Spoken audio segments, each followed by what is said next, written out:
Nyakubahwa Perezida wa Repubulika, mbashimiye umwanya mu mpaye w'ikiganiro k'uyu munsi wo kuzirikana Jenoside yakorewe Abatutsi ituruka ku bukoloni bwimitse irondabwoko ryatumye Jenoside itekerezwa igakorwa amahanga bireba.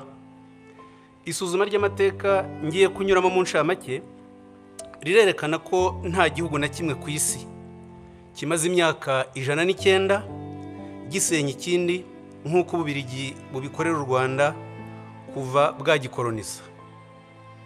Byatangiye mu 1916 Ububiligi, Ubudage n'Ubwongereza bumvikana kugabanya imbibi z'u Rwanda rwari rwaraguwe n'abami Ruganzu wa kabiri Ndoli hagati y'1600 n'1623 na Kigeli wa kabiri Nyamuheshera hagati y'1648 n'1692 bageza u Rwanda muri teritwari za Masisi, Rucuru n'ahandi. Hakurikiyeho amategeko akakaye harimo iryo kuwa 21 Werurwe 1917 ryashyizeho ibihano by'ikiboko, n'iryo kuwa 26 Nyakanga 1925 ryambuye u Rwanda ubusugire bwarwo, ndetse n'irindi ryo kuwa 11 Mutarama 1926 ryemeje ko u Rwanda ruzagengwa n'amategeko ya Kongo nayo yashyirwagaho n'Ububiligi. Aya mategeko yateye u Rwanda akarengane anacamo ibice abanyarwanda. Mu mwaka w'1924 n'1946 Ububiligi bwagiranye amasezerano n'umuryango w'abibumbye yateganyaga kugeza u Rwanda ku ngingo 3 zikurikira. Iya mbere, ubwisanzure bwa politiki, ubukungu, imibereho myiza n'iterambere ry'uburezi, kwigenera ibikwiriye abanyarwanda bakayobora igihugu cyabo ubwabo, kubahiriza uburenganzira bwa muntu nta vangura rishingiye ku bwoko, igitsina, ururimi cyangwa idini. Ntibyakozwe, ahubwo Ububiligi bwinjije irondabwoko mu banyarwanda nk'iryari iwabo hagati y'Abafarama n'Abawalo. Hatangizwa impinduramatwara hagati y'1926 n'1932 ryayobowe n'Ababiligi babiri, Voisin na Morteran. Umwami Musinga yarabirwanyije bamucira Kongo. Tariki 12 Ugushyingo 1931 bimika umwana we Rudahigwa nyuma y'iminsi 4. Kugira ngo ashobore kuyobora, Rudahigwa yahisemo kutarwanya abazungu. Arabatizwa mu mwaka w'1943 anegurira u Rwanda Kristo Umwami mu 1946. Papa Pio wa 12 byaramushimishije amugenera impeta, ayambikwa tariki 20 Mata 1947. Byatumye Ababiligi bamworohera, afata ibyemezo bica akarengane, ariko aharanira ubwigenge bw'igihugu birabarakaza. Guverineri Jungers afatanyije na Frere Sekundien wayoboraga ishuri ry'indatwe Butare biyemeje kumusimbuza, ariko birangira bafashe icyemezo kibi cyo kumwica. Aratanga tariki 25 Nyakanga 1959. Nyakubahwa Perezida wa Repubulika, nta kindi gihugu cya Afurika abakoloni biciye abami babiri, umubyeyi n'umwana we, ku maherere. Ububiligi bwakurikijeho gushyira ku butegetsi ishyaka rya Parmehutu ryubakiye ku irondabwoko, ritangaza manifeste enye zikurikirana. Tariki ya mbere Ukwakira 1959, 27 Kanama 1961, 21 Kamena 1964 na 7 Kamena 1969. Zose izi manifeste zigishaga ko igihugu ari icy'Abahutu, kwica Abatutsi bigirwa gahunda ya leta yubakiye kuri iyo politike. Guhera ku itariki 3 Ugushyingo 1959, Colonel Logiste yoherejwe n'Ububiligi avuye muri Kongo yunganiwe na Major Mariere, bahabwa ingabo z'Ababiligi n'Abanyekongo zo kubafasha gushyira Parmehutu ku butegetsi. Tariki 12 Ugushyingo 1959, Colonel Logiste yategetse kwimura Abatutsi ku gahato mu bice bimwe by'igihugu bajyanwa mu Bugesera. Umwaka w'1961 urangira hagejejwe 13,890. Bahagiriye ubuzima bubi bagasaba gusubizwa iwabo, Ububiligi bukabyanga. abatutsi bamwe bagerageje kwimukira rwihishwa mu zindi teritwari, ababiligi bakabirukana. Ndabaha urugero rumwe. Itariki ya mbere Kanama 1960, administrateur wa Nyanza witwaga Emmanuel de Jambrine yandikiye abashefu amabwiriza avuga ko bagomba kwirukana abatutsi muri aya magambo: hari abantu birukanywe muri teritwari ya Gitarama bagerageza gutura mu mayaga, ni mubirukane vuba. Nta numwe muri bo ushobora gutura mu mayaga cyangwa ahandi muri teritwari ya Nyanza, bagomba kujya mu Bugesera. Nimukurikiza aya mategeko aka kanya, inka zabo nazo zigomba kwirukanwa. Tariki 17 Ugushyingo 1959, Colonel Auguste abigiriwemo inama na Musenyeri Perodin yatumije ba administrateur abategeka kwirukana abakozi b'abatutsi mu mirimo, bakabasimbuza abahutu, abishyira mu itangazo yandikiye abaturage tariki 23 Ukuboza 1959, rikabivuga muri aya magambo ko bikorewe kugirira neza abahutu ngo batwarwe na bene wabo. Ishyaka rya UNAR ryaharaniraga ubwigenge ryarabirwanyije, barihimbira ko ari ry'abatutsi bararirwanya, bariteza Kiliziya Gatulika baryitirira amatwara ya gikomuniste. Nyamara UNAR yarimo ibyiciro byose by'abanyarwanda, duhereye kuri perezida waryo François Rukeba n'umunyamabanga mukuru Michel Rwagasana. Tariki 23 Kamena 1961, Ububiligi bwashyizeho itegeko ribi rifungura abantu 2,000 bakoze ubwicanyi hagati ya 59 na 61, rikavuga ko abazafungurwa ari abakoze ibyaha bikurikira bitatu byanditse gutya: kwica no gutwika abantu bagahira mu nzu, kwica umuntu buhoro buhoro cyangwa kumukomeretsa, gutegeka gusahura cyangwa kwica. Irondabwoko ryakomereje mu ishyirwaho ry'ingabo z'igihugu, bishingwa Colonel Van der Straten yemeranya na Colonel Auguste uburyo bizagenda. Tariki 29 Nzeri 1960, inyandiko mvugo ikabivuga gutya: ingabo z'igihugu zizaba zigizwe n'abahutu gusa. Ntidushaka kwitwaza kutabogama cyangwa demokarasi ngo twinjizemo umututsi n'umwe. Abatutsi bazajya bashaka kwinjiramo tuzajya twemeza ko badashoboye. Nubwo iyi mikorere irimo akarengane, ntidushaka kuvanga ihene n'ishu ngo twinjize mu ngabo zacu abantu bazaduteza ibibazo. Iperereza ry'Ububiligi ryagize impungenge ku miterere y'izo ngabo, rirabyandika ku itariki 30 Mata 1961 muri aya magambo: mu Rwanda itoranwa ry'ingabo z'igihugu rikurikiza kwinjizamo abahutu bonyine. Iyo zigiye mu kazi zishyira imbere kuba ari abahutu kurusha inshingano za kinyamwuga zagombye kuranga umusirikare n'umupolisi. Turasanga bidakwiye kubashinga akazi k'umutekano. Byageze aho General witwa Document wayoboraga urwego rw'abaofisiye b'Ububiligi abyandikira Minisitiri w'Ingabo tariki 27 Ugushyingo 1961 muri aya magambo ati: gutsimbarara kuri politike yo gushinga ingabo z'u Rwanda uburinzi n'umutekano imbere mu gihugu ni ugutera ikibazo cy'uko nizikora ubwicanyi Loni ishobora kuzita jenoside, tuzahura n'ingorane zo gushinjwa ubufatanyacyaha. Muri Werurwe 1962, ingabo z'u Rwanda zatangiye ubwicanyi ibyumba, zica abatutsi barenga 2,000 barimo umuforomo wabavuraga Karaveri Ndejuru wiciwe i Ngarama, byandikwa mu binyamakuru by'amahanga. Mu Kuboza 1963, ingabo z'u Rwanda ziyobowe n'abofisiye b'Ababiligi Dubois, Florquin, Turpin na France zisha abatutsi benshi mu gihugu barenga 35,000. Abadiplomate, abamisiyoneri, abakozi n'itangazamakuru mpuzamahanga n'abashakashatsi bahurije kwemeza ko ari jenoside. Ingero nkeya: telegramu ya ambasaderi w'Ububiligi yo ku itariki 24 Ukuboza 1963 yabyanditse gutya ati: hari abantu benshi bafatwa bagafungwa mu buryo bunyuranyije n'amategeko. Ndabona aho ibintu biriho bigana ari iyicwa ry'abatutsi benshi.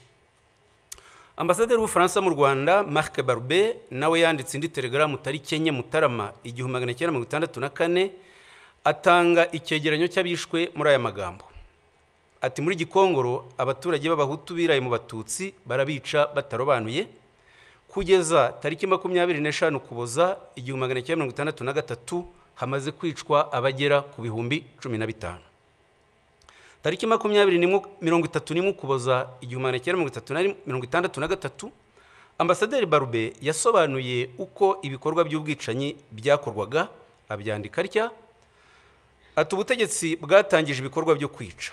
Habanje ubukangurambaga mu nzego z'ubutegetsi, ba prefe rimwe na rimwe baherekejwe n'umuministre woherejwe na leta, bagakorana inama n'ababurugumestre bakabaha amabwiriza yo kwikiza umwanzi.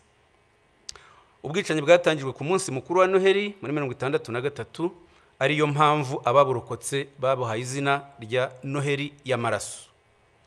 Ububirigi bwarikanze busohora itangazo tariki 7 Gashyantare 1964 rivuga ibi bikurikira: dukurikije ibirego bishinjwa guverinoma y'u Rwanda, igihe kirageze tubinyujije muri ambasade yacu hatangwa amabwiriza ku bakozi b'Ababirigi bari mu Rwanda y'uburyo bagomba kwitwara mu bikorwa bihabera byo gutsemba Abatutsi. Ubwicanyi bwafashe intera mpuzamahanga, tugomba kurinda Ububirigi kuzashinjwa uruhare muri iyi jenoside. Twari muri 1963. Tariki ya 1 Nyakanga 1962 Ububirigi bwatanze ingirwa bwigenge, hajyaho itegeko nshinga tariki 24 Ugushyingo 1962 ryemeza ko igihugu ari icy'Abahutu. Hakurikiyeho amategeko n'amabwiriza bikumira Abatutsi mu mashuri no mu mirimo, bigeraho tariki 17 Mutarama 1967 Minisitiri w'Ububanyi n'Amahanga abiherewemo amabwiriza na Perezida Kayibanda, Minisitiri Lazaro Mpakaniye yandikira za ambasade n'imiryango mpuzamahanga yakoreraga mu Rwanda ababuza guha akazi Abatutsi. Habyarimana afashe ubutegetsi yashyizeho itegeko nshinga tariki 20 Ukuboza 1978 ryanditswe n'Umubirigi Philippe Regency wari umujyanama we, rishimangira umurongo wo gukumira Abatutsi mu nzego zose. Mu Kwakira 1982 Ubugande bwirukanye impunzi z'Abanyarwanda zigeze mu Rwanda, u Rwanda narwo ruzisubiza Ubugande. Ako karengane nyuzemo mu ncamake katumye FPR ivuka, itangiza urugamba rwo kubohora igihugu mu Kwakira 1990. Ububirigi, Ubufaransa na Kongo bohereje ingabo zirwanya FPR. Habyarimana asubiramo abitangariza itangazamakuru ko impunzi z'Abanyarwanda zitazataha mu mahoro. Arabivuga ku itariki ya 2 n'iya 4 Ukwakira muri aya magambo ati: aho kubaha agace k'ubutaka bwacu uko kangana kose, tuzemera turwane kugera ku wa nyuma. Abatutsi barashaka kugarura ubundi buhake kugira ngo bigarurire aka karere. Ntabwo twabona aho tubashyira, nta gukomeza kwitwaza ubuhunzi, bazake ubwene gihugu aho bari muri Uganda na Zaire. Nibwo bazemererwa kuza mu Rwanda, nabwo igihe kigufi baje gusura bene wabo. Mu gihe cy'imyaka 4 hagati y'1990 n'1994 leta ya Habyarimana yangishije Abanyarwanda FPR, iyita inyangarwanda, inkoramaraso, abanzi. Bayihimbira ko igamije gutsemba rubanda nyamwinshi. N'abategetsi bamwe b'Ububirigi n'Ubufaransa ntibafataga FPR nk'Abanyarwanda. Tariki 3 Gashyantare 1991 Amiral Langsade wari umugaba mukuru w'ingabo z'Ubufaransa akaba n'umujyanama wa Perezida Mitterrand yamwandikiye inyandiko avuga ko FPR igizwe n'Abagande b'Abatutsi. Yongera kumwandikira indi nyandiko tariki 22 Mata 1991 yita FPR inyeshyamba z'Abagande b'Abatutsi. Iyi myumvire ni nayo yitirirwa M23 muri iki gihe, kwima rero itsinda ry'abantu uburenganzira bwo kuba iwabo bazizwe ubwoko bwabo n'icyaha kigize jenoside. Ubufaransa bwarabishyigikiye ndetse bufatanya n'Ububirigi. Ububirigi butanga imbaraga za politike ku buryo ishyaka rya IDC ryashyigikiye MRND no mu bwicanyi yakoraga. Ku matariki ya 17 na 18 Mutarama 1991 IDC yakiriye intumwa za MRND ziyobowe n'umujyanama wayo wa Perezida Habyarimana Enoch Ruhigira, zakirwa na Minisitiri w'Intebe Wilfried Martens. Umuyobozi ushinzwe politike muri IDC Alain de Brouwer yarabimushimiye mu ibaruwa yo ku itariki 28 Mutarama 1991, anandikira Minisitiri w'Ububanyi n'Amahanga Mark Eyskens amusaba gufatanya bakarwanya FPR Inkotanyi. MRND yashyizeho abahuzabikorwa b'iyi gahunda, Karwera Mutwe Speransia na Ferdinand Nahimana muzi wabaye ruharwa mu itegurwa rya Jenoside no mu buyobozi bwa RTRM. Tariki 12 Werurwe 1993, umunyamabanga mukuru wa IDC André Louis yanditse ashyigikira ijambo Leo Mugesera yavuze rihamagarira kwica abatutsi ku Kabaya. Tariki 21 Mutarama 1993, André Louis yagiye mu Bufaransa kubonana n'abayobozi b'ishyaka rya Perezida Mitterrand, bumvikana gushyigikira MRND mu buryo bwose. Babikoraga bafite ibimenyetso byose ku itegurwa rya Jenoside ryakorwaga na Habyarimana na leta ye.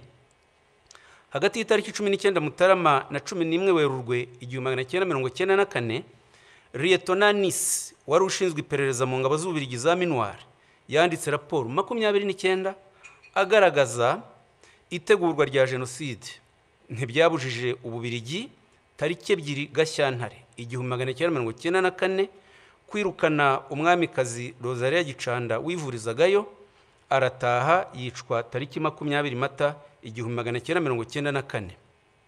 Ntibyanababujije gutererana abatutsi bari babahungiyeho muri Eto Kicukiro tariki 11 Mata 1994.